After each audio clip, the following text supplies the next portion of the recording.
بسم اللہ الرحمن الرحیم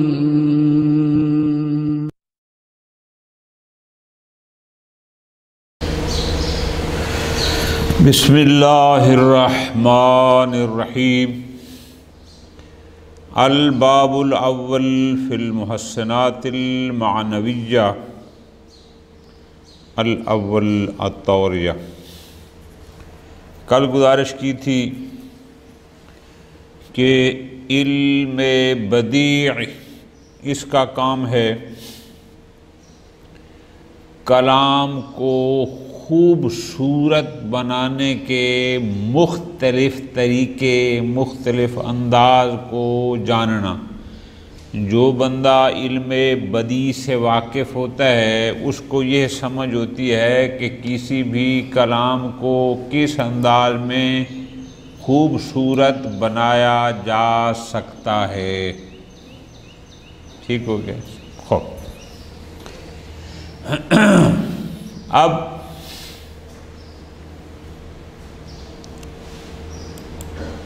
کلام کو دو طریقے سے خوبصورت بنایا جا سکتا ہے، یا معنی کو، مفہوم کو، مطلب کو، اور ایک ہوتا ہے کلام میں استعمال کیے جانے والے الفاظ کو خوبصورت پیرائے میں پیش کرنا۔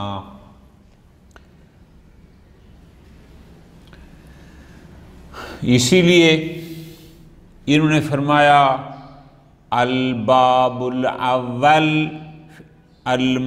فی المحسنات المعنویہ، پھر آئے گا باب ثانی الباب الثانی فی المحسنات اللفظیہ۔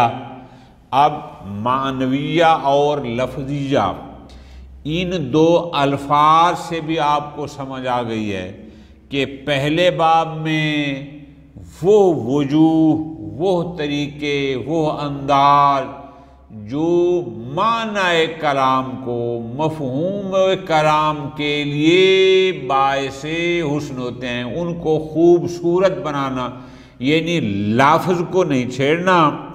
ایک معنی آپ کو پتہ ہے اصل معنی ہوتا ہے، اصل مفہوم ہے، میرے ذہن میں ایک بات آئی ہے، ایک مفہوم ہے، اور میں اس مفہوم کو اپنے لفظوں کے ذریعے دوسرے تک پہنچاتا ہوں۔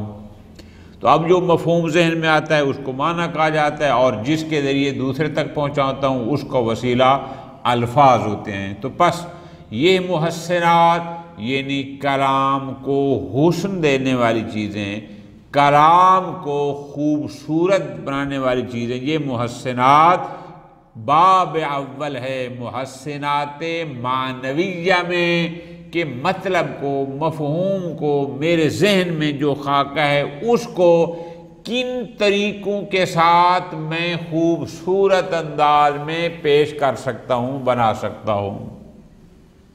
اگرچہ بسا اوقات اس کے لیے یہ تحسین معنوی سبب بن جاتی ہے تحسین لفظی کا بھی، لیکن اصل بات یہ ہے۔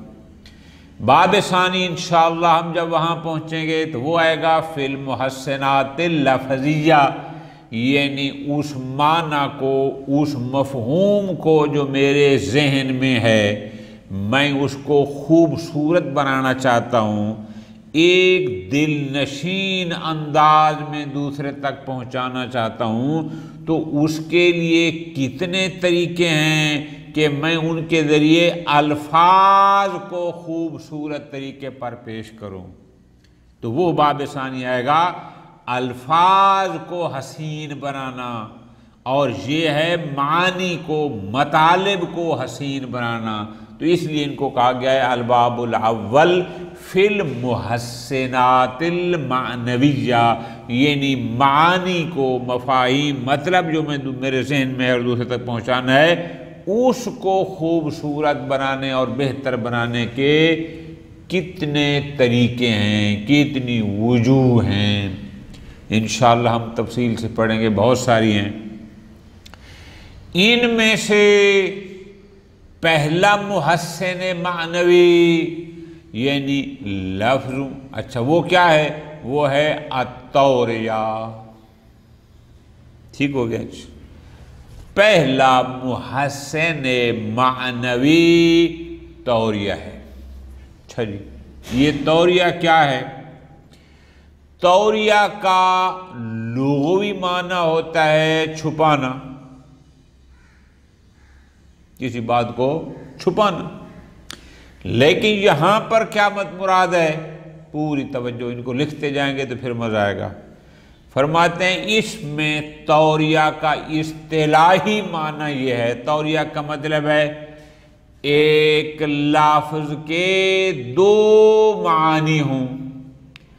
ایک معنی قریب جو فوری سمجھ میں آنے والا ہو، اور ایک معنی بعید ہو. یہ متکلم اس لفظ سے معنی بعید مراد لیتا ہے جو بعید عن ذہن ہو، جبکہ سننے والا سمجھتا ہے کہ اس نے اس سے وہ معنی مراد لیا ہے کہ جو اس کو فوراً سمجھ میں آنا ہے، جس کو کہتے ہیں معنی قریب. اب یہ ہو گیا توریہ. فلاں نے اپنی کلام میں توریہ کیا؟ مورّی. ایک ہو گیا مورعان. اچھا، توریہ کیسے کرتا ہے؟ وہ ایک لفظ استعمال کرتا ہے، اس لفظ کا ایک معنی قریب ہوتا ہے، ایک معنی بعید ہوتا ہے. جو متکلم ہوتا ہے وہ معنی بعید مراد لے رہا ہوتا ہے، جبکہ سامع اس سے معنی قریب مراد لے رہا ہوتا ہے. انشاءاللہ ہم آگے مثالیں جب پڑھیں گے تو ساری آ جائیں گی. تو پس پہلا محسن معنوی وہ ہے التوریہ. ٹھیک ہو گیا جی. خوب.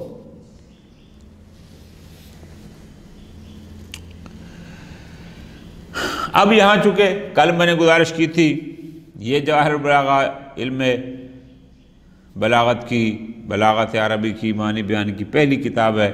انشاءاللہ جب آپ آگے مختصر معنی پڑھیں گے یا دیگر بڑی کتابیں پڑھیں گے، وہاں پر پھر خود اس توریہ کی اقسام ہیں کہ وہاں پر انشاءاللہ توریہ کی 4 قسمیں پڑھیں گے کہ ایک توریہ مجردہ ہوتا ہے، ایک مرشحہ ہوتا ہے، ایک مبینہ ہوتا ہے، اور ایک مہیّعہ ہوتا ہے. بہرحال یہ وہاں انشاءاللہ اس کی خود توریہ کی پھر 4 اقسام ہیں. چونکہ صاحب کتاب نے جہاں نہیں لکھی تو میرا مزاج یہ ہے کہ میں اس کے ساتھ ساتھ چلتا ہوں کہ جتنا اس کتاب والا مطلب آگے سمجھانا چاہتا ہے ہم بھی وہیں تک رکھتے ہیں، اس سے آگے ہم نہیں جاتے. خوب. اب فرماتے ہیں کہ یہ توریہ کی تعریف سمجھ آ گئی کہ ایک لفظ ہے، اس کے 2 معنی ہیں. ایک معنی قریب ذہن ہے، ایک بعید عن ذہن ہے. متکلم معنی بعید مراد لیتا ہے، سامع معنی قریب کو سمجھتا ہے. ٹھیک ہے جی. اچھا، آیت مجیدہ.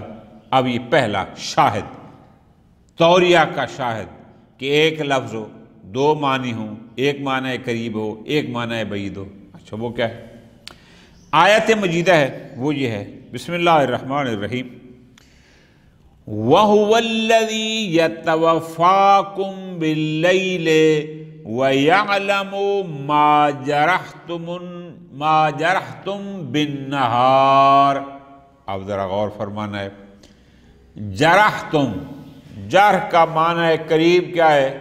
جسم میں کوئی زخم لگانا. فلان جارح ہے، جو یعنی زخم، کوئی کٹ لگانا، اس کو کہتے ہیں. یہ عربی میں معنی قریب ہے. یعنی جب بھی بات جراحت کی ہوتی ہے تو سننے والا سمجھتا ہے اچھا اس نے اس کے جسم میں کوئی کٹ لگائی یا خود لگائی، اس کو یہ اس کا معنی قریب ہے. لیکن اسی جراحت کا ایک معنی بعید بھی ہے. وہ معنی بعید کیا ہے؟ پوری توجہ. وہ معنی بعید یہ ہے کہ گناہوں سے آلودہ ہونا، یعنی گناہوں کا ارتکاب کرنا. اب دیکھو نا، جب کہتے ہیں جراحت، سننے والا اس جراحت سے جو معنی سمجھے گا وہ سمجھے گا زخم لگانا. ما جرحتم بالنہار، عام سامع یہ سمجھے گا کہ تم دن میں جو زخم لگاتے ہو، جسمانی زخم لگانا کہتے ہیں، لیکن متکلم کی مراد یہ معنی قریب نہیں، بلکہ متکلم کی مراد معنی بعید ہے۔ وہ معنی بعید کیا ہے؟ جو کچھ تم دن میں ارتکاب گناہ کرتے ہو۔ اب یہ ارتکاب ذنوب والا معنی بعید ہے۔ اب ایک لفظ تھا، ایک معنی قریب، ایک معنی بعید، اب اس معنی بعید یعنی جرح تم کے ذریعے توریہ کیا ہے؟ ارتکاب ذنوب سے۔ ٹھیک ہو گیا جی؟ یہ ہے توریہ۔ اس کے بعد 3 اشعار ہیں، میں ایک ایک کر کے عرض کرتا ہوں تاکہ یہ ساتھ ساتھ ہمارا سلسلہ عبارت بھی اس کے ساتھ چلتی رہے۔ اور الباب الاول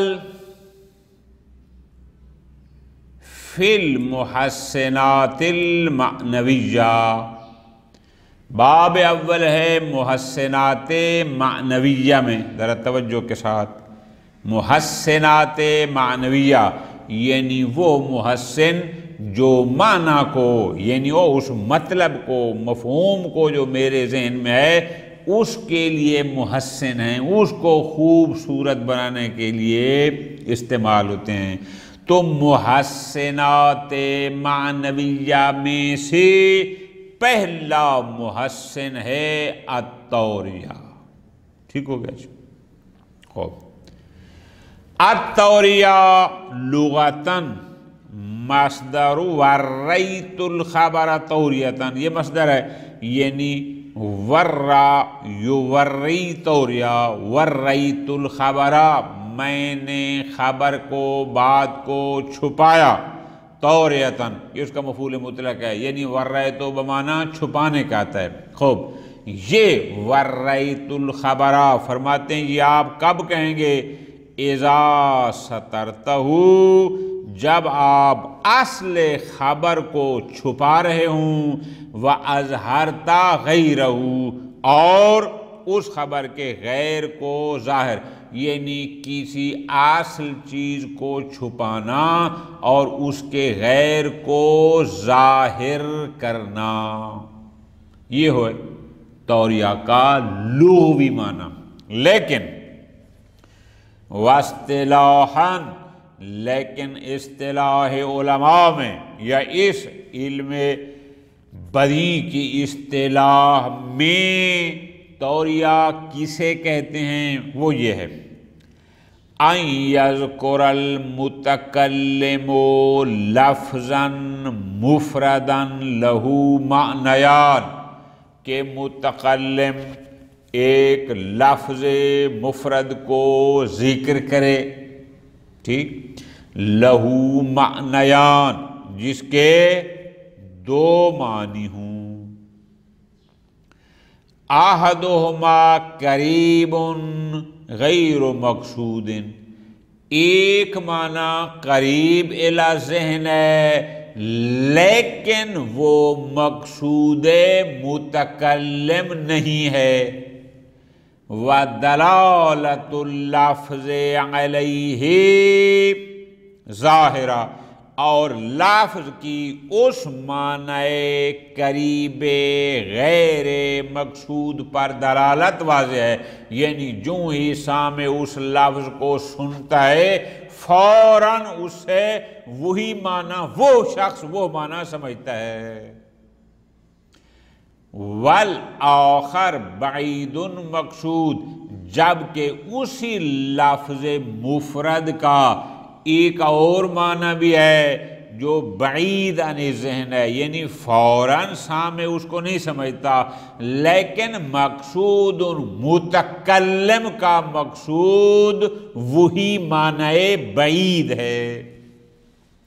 وَدَلَالَةُ اللَّفْظِ عَلَيْهِ خَفِيَّةٌ، جبکہ لفظ کی دلالت اس معنی بعید مقصود پر واضح نہیں ہے بلکہ خفی ہے۔ ظاہر ہے اگر وہ اس ہے تو اس لفظ کا معنی، لیکن اس لفظ کی اس معنی پر دلالت بنسبت اس معنی قریب کے خفی ہے۔ فَيَتَّوَهَّمُ السَّامِعُ، اب جب متکلم نے ایک ایسا لفظ استعمال کیا، فَيَتَّوَهَّمُ السَّامِعُ لِأَوَّلِ وَهْلَةٍ، تو سننے والا ابتدا میں جو ہی، یعنی ابتدائے امر میں جو ہی وہ لفظ سنتا ہے تو پہلی فرصت میں وہ کیا وہم کرتا ہے؟ وہ یہ سمجھتا ہے کہ انہو یرید المعنی القریب، کہ یہ متکلم اس لفظ سے معنی قریب کا ارادہ رکھتا ہے، یعنی وہ اس لفظ سے یہ والا معنی مراد لے رہا ہے، جبکہ وَهُوَ در حالانکہ وہ متکلم انما یرید المعنی البعید، جبکہ وہ تو معنی بعید مراد لے رہا ہوتا ہے، یہ وہم کرتا ہے کہ مراد متکلم یہی معنی قریب ہے، حالانکہ مراد متکلم وہ نہیں، وہ معنی بعید ہوتا ہے۔ لیکن کیسے مراد لیتا ہے؟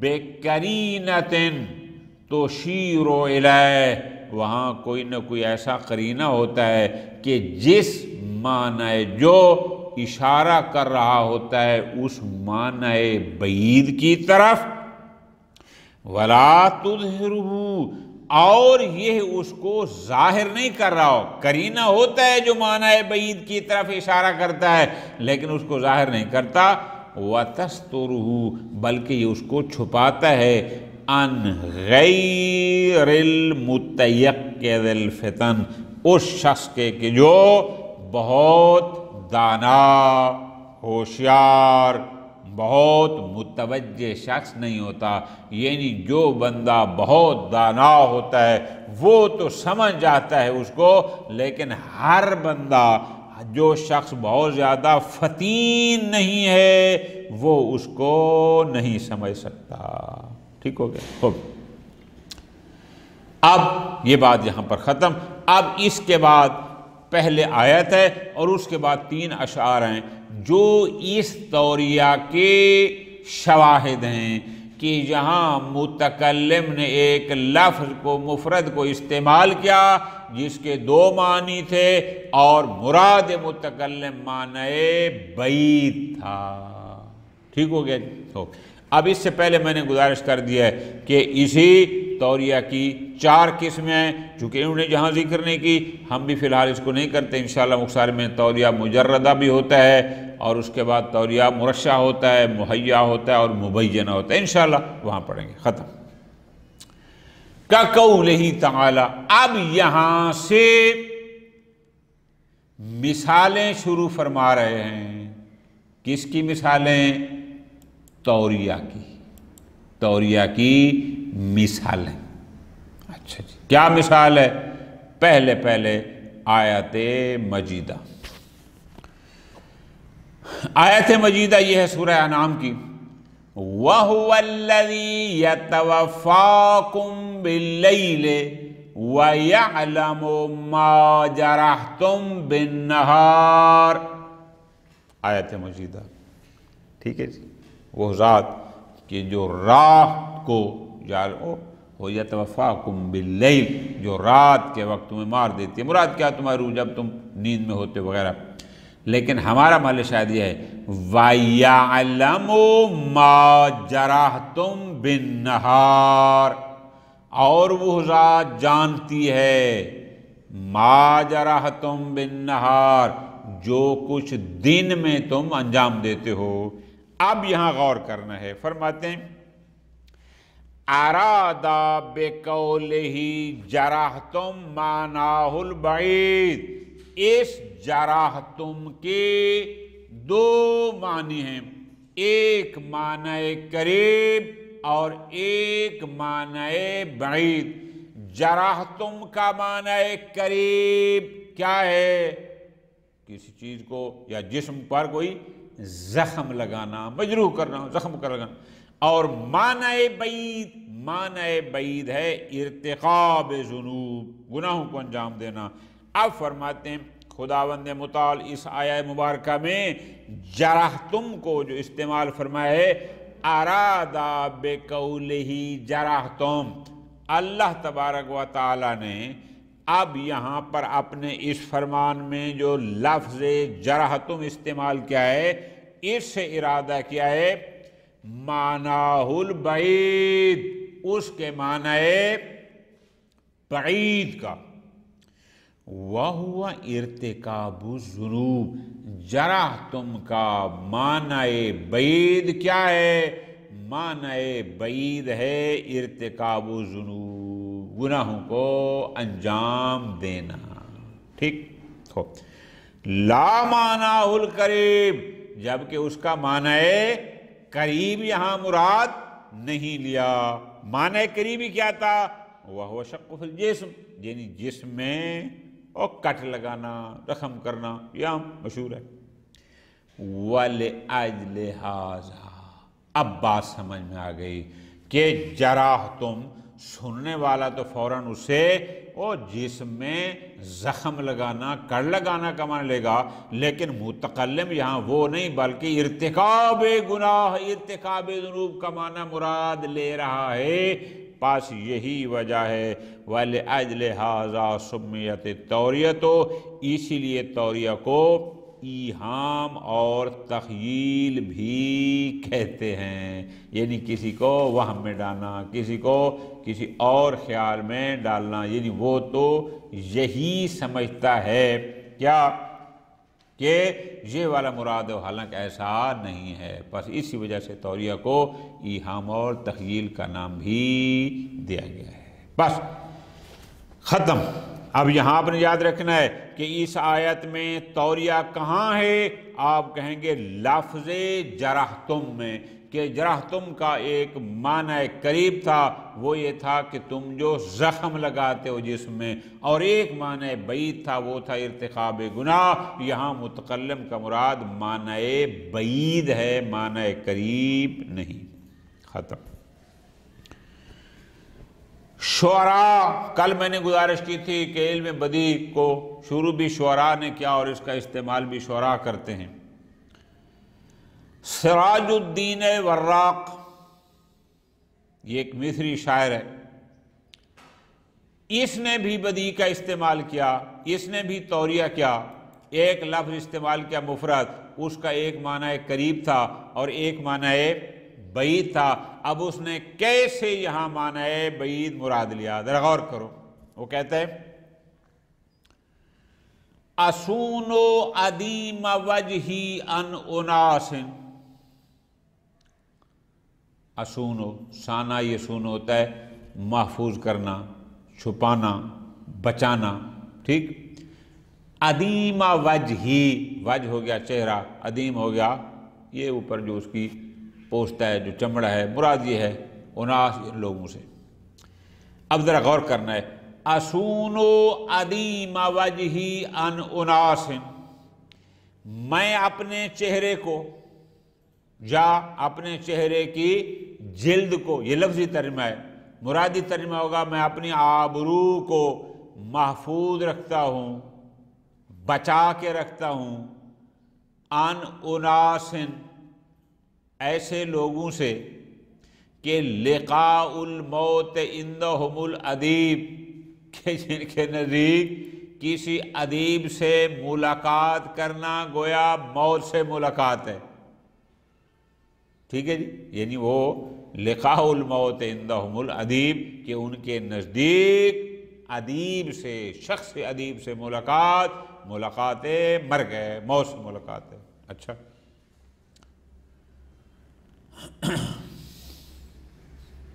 آگے فرماتے ہیں وَرَبُّ الشِّعْرِ عِنْدَهُمْ بَغِيضٌ، رب الشعر یعنی شاعر، جو شعراء ہیں۔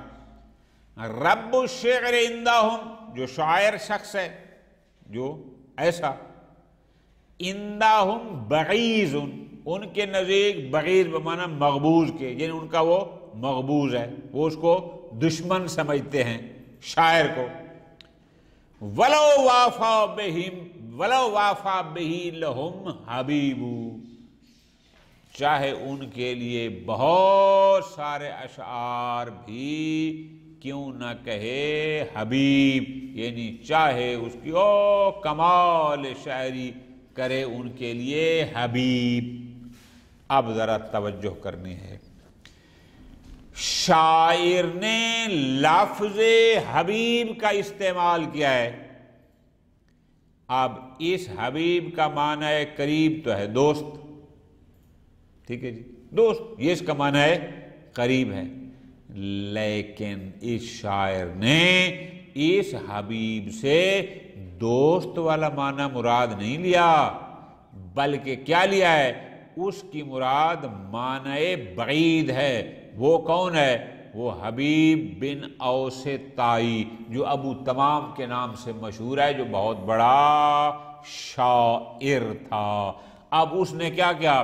وہ پیچھے تھا نا، رب الشعر عندہم بغیض ولو وافا بہم لہو حبیب، اس بغیض کی وجہ سے اس نے حبیب یہاں لایا، اور توریہ کیا ہے؟ پس اس حبیب سے معنی قریب مراد نہیں دوستی کا ہوتا ہے، بلکہ معنی بعید مراد لیا، اور وہ ہے حبیب بن اوس طائی۔ ٹھیک ہوگا جی، یہ ہے ہمارا محل شاعر۔ ایک اور شعر، یہ شعر نصیر الدین حمامی کا ہے، یہ بھی مصری شاعر تھا، اکثر اشعار وہاں کے ہیں، نصیر الدین حمامی۔ اچھا جی، اب اس نے توریہ کہاں کیا ہے ذرا غور کرنا۔ وہ کہتا ہے، برغم شبیب فارق السیف کفہ وکانا علی العلات یستحبان، شبیب کے چاہنے کے باوجود بھی، شبیب بن جریر عقیلی، شبیب سے مراد یہ ہے شبیب بن جریر عقیلی کے باوجود بھی، فارق السیف کفہ، اس کی تلوار اس کے ہاتھ سے جدا ہے۔ ٹھیک ہے جی، یعنی اس کی تلوار اس کے ہاتھ میں نہیں ہے۔ وَكَانَ عَلَى الْعِلَّاتِ يَسْتَحِبَانِ، جبکہ ہمیشہ وہ اور اس کی تلوار تمام حالات میں، تمام حوادث میں ہمیشہ اکٹھے ہوتے تھے۔ ٹھیک ہو گیا، فرماتے ہیں کأن رکاب الناس قالت لسیفہ، رکاب الناس لوگوں کی گردنیں، مراد کیا؟ گویا لوگوں نے کہا لسیفہ، او شبیب کی تلوار سے، لوگوں نے کہا رفیق کا کیسی، کہ تیرا رفیق، عبارت پہ گڑبڑ نہ کرنا، یعنی لوگوں کی گردنوں نے، رقاب الناس لوگوں کی گردنوں نے کہا لے سیف ہی، اس شبیب کی تلوار سے کہا، کیا کہا؟ رفیقوں کے، یا رفیق کا کیسی، کہ تیرا جو رفیق ہے یا تیرا جو مالک ہے جس کے تو ہاتھ میں ہے وہ کیسی ہے، یعنی وہ قبیلہ کیس سے ہے۔ وَأَنْتَ، یعنی سیف اگر مراد لفظ ہو تو سیفہ ہو، انتا بھی کہہ سکتے ہیں لفظ مذکر کو، یا انتے یمانی، جبکہ تو یمانی ہے، جبکہ تو یمانی ہے۔ اب ذرا غور کرو، بڑی دقیق بات ہے، کیا یہاں پر شاعر نے توریہ کہاں کیا؟ لفظ یمانی میں۔ کیوں؟ یمانی کا ایک معنی قریب ہوتا ہے،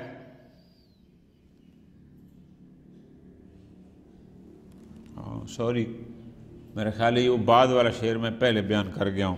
چلو، نصیر الدین حمامی کا یہ مطربی کا تھا، ذرا گڑبڑ ہوگی۔ اچھا چلو، نصیر الدین حمامی کا شعر یہ تھا، وہ یہ ہے دو شعر، ابیات و شعر کا قل قصور ہے، ابیات و شعر کا کل قصور، کہ تیرے اشعار کے بیت کل قصور مثل محلات کے ہیں، ولا قصور بہا یعوق، اور ان میں کوئی کوتاہی یعنی کوئی بھی کوتاہی اس کے معنی کو سمجھنے میں رکاوٹ نہیں ہے۔ ٹھیک ہو گیا۔ وَمِنَ الْعَجَائِبِ، اور کتنی اچھی اور خوبصورت عجیب بات ہے کہ لفظها حر، کہ تیرے ان شعروں کے جو بیت ہیں وہ حر ہیں، آزاد ہیں، وَمَانَاهَا رَقِيقٌ، اور ان کا معنی رقیق ہے۔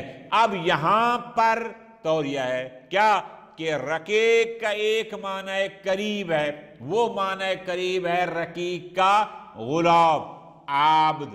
حر کے مقابل میں جب رقیق آئے گا تو سامنے معنی قریب مراد لینا ہے کہ رقیق بمعنی غلام کے، اور ایک اس کا معنی بعید ہے، اور وہ معنی بعید ہے لطیف۔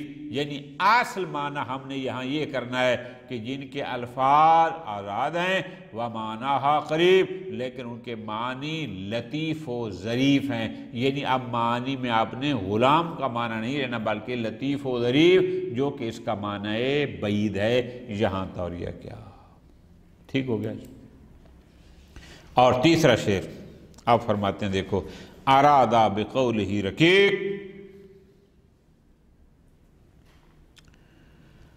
ارادہ بقولہ رقیق معناہ البعید، یہاں متکلم نے رقیق سے اس کا معنی بعید یعنی لطیف مراد لیا ہے، لا معناہ القریب، اس کا جو معنی قریب تھا عابد والا وہ مراد نہیں لیا۔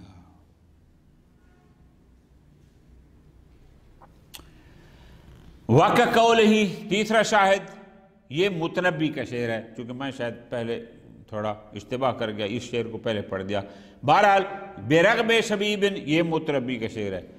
بِرَغْبِ شَبِيبٍ، شبیب بن جریر عقیلی، اس کی چاہت کے باوجود بھی فارق السیف کفہ، اس کی تلوار، فارق السیف کفہ، یعنی تلوار نے اس کے ہاتھ کو چھوڑ دیا۔ مراد کیا کہ وہ تلوار اس کے ہاتھ میں نہیں ہے۔ وَقَانَ عَلَى الْإِلَّادِ يَسْتَحِبَانِ، جبکہ ہمیشہ تمام حوادث میں وہ ہمیشہ اکٹھے ہوتے تھے، صاحب اکٹھے ہوتے تھے۔ كَأَنَّ رِكَابُ النَّاسِ قَالَتْ لِسَيْفِهِ، آپ فرماتے ہیں گویا کہ لوگوں کی گردنوں نے کہا لِسَيْفِهِ، اس شبیب کی تلوار کو، کیا رفیقوں کا کیسی، کہ تیرا رفیق تیرا ساتھی وہ تو کیسی ہے، یعنی قبیلہ کیسے ہے، وَأَنْتَ یمانی، جبکہ تو یمانی ہے۔ اب یہاں پر یہ جو لفظ یمانی استعمال ہوا ہے یہ توریہ کا محل شاہد ہے۔ اس کا ایک معنی قریب ہے، وہ معنی قریب کیا ہے خود فرماتے ہیں، ارادت الرکاب من خلوت یمان۔ اب شاعر نے کیا کہا، لفظ یمان سے مراد لیا انہوں نے معنی بعید۔ معنی بعید کیا تھا، ہوا السیف، یعنی تلوار، لا معناہ القریب، وہ معنی نہیں جو معنی قریب تھا، وہ کون سا، المنصوب الی الیمن۔ دیکھو نا جی، یمن کے ساتھ اب یا نسب کیا گئی تو یمنی۔